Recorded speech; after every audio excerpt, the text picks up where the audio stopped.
राष्ट्रीय लोकदल के कार्यकर्ताओं ने जनपद में हुई बेमौसम की बरसात के बाद किसानों के हुए नुकसान को लेकर जिला प्रशासन को ज्ञापन सौंपा और पीड़ित किसानों को आर्थिक मदद देने की मांग की। पिछले दिनों मथुरा जनपद में 2 दिन लगातार हुई बेमौसम की बारिश से किसान करहा उठा है। किसानों को भारी नुकसान हुआ है।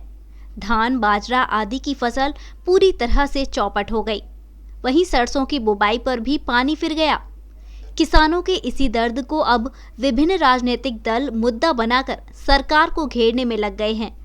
इसी के चलते मंगलवार को राष्ट्रीय लोकदल के जिलाध्यक्ष बाबूलाल सिंह के नेतृत्व में दर्जनों कार्यकर्ता कलेक्ट्रेट पहुंचे और उन्होंने जिला प्रशासन को ज्ञापन सौंपते हुए किसानों के हुए नुकसान का शीघ्र सर्वे कराकर उचित मुआवजा देने की मांग की।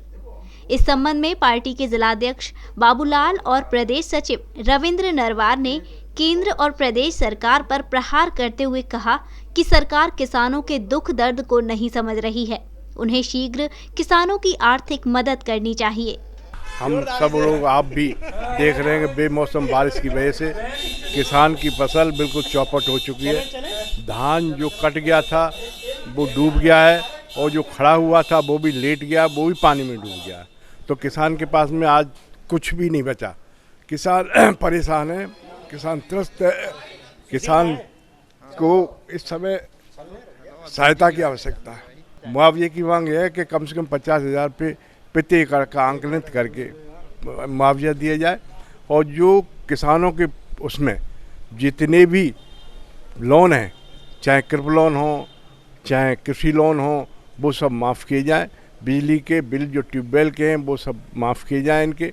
और इस समय भरण पोषण की स्थिति में किसान नहीं है तो उन्हें कम से कम इमीडिएटली अविलंब में 50,000 रुपये की सहायता के रूप में दिया जाए ताकि वो अपना जीवन यापन, अपना गृहस्थी का कार्यभार ढंग से चला सके। बहुत बड़ा दुर्भाग्य है इस देश का अन्नदाता, जिसको पहले तो ये आताताई सरकारें ठगने का और लूटने का काम कर रही हैं।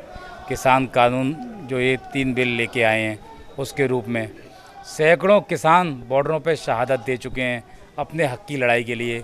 और अब ये परमात्मा की मार जो किसान पर पड़ रही है पिछले 2 दिन से, जो किसान की तैयार खड़ी धान की फसल का जो नुकसान हुआ है वो बिछ गई है।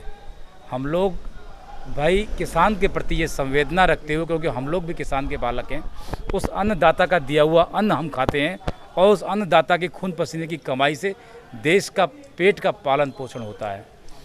हम लोग जिलाधिकारी कार्यालय पर जिलाधिकारी से मिलकर उस किसान को जो ये प्राकृतिक आपदा जो पड़ी है, आप कृषि कानूनों को बदलने की तैयार नहीं है, किसान की सुनवाई करने के लिए तैयार नहीं है, बिजली सस्ती करने के लिए तैयार नहीं है, खाद की उपलब्धता कराने के लिए आप तैयार नहीं हैं, तो कम से कम ये प्राकृतिक आपदा जो किसान के ऊपर पड़ी है, एक संवेदनशीलता मानवता के आधार पर हम सरकार से निवेदन करने आए हैं कि किसान को इस प्राकृतिक आपदा पर हुए नुकसान का भरपूर मुआवजा मिलना चाहिए और बिना किसी पटवारी कानूनगो के बीच में हस्तक्षेप के बिना मिलना चाहिए। और प्रत्येक किसान को उनकी फसलों का मुआयना करके, उनके खेतों का मुआयना करके उनको उचित मुआवजा ये सरकार शीघ्र अतिशीघ्र दे।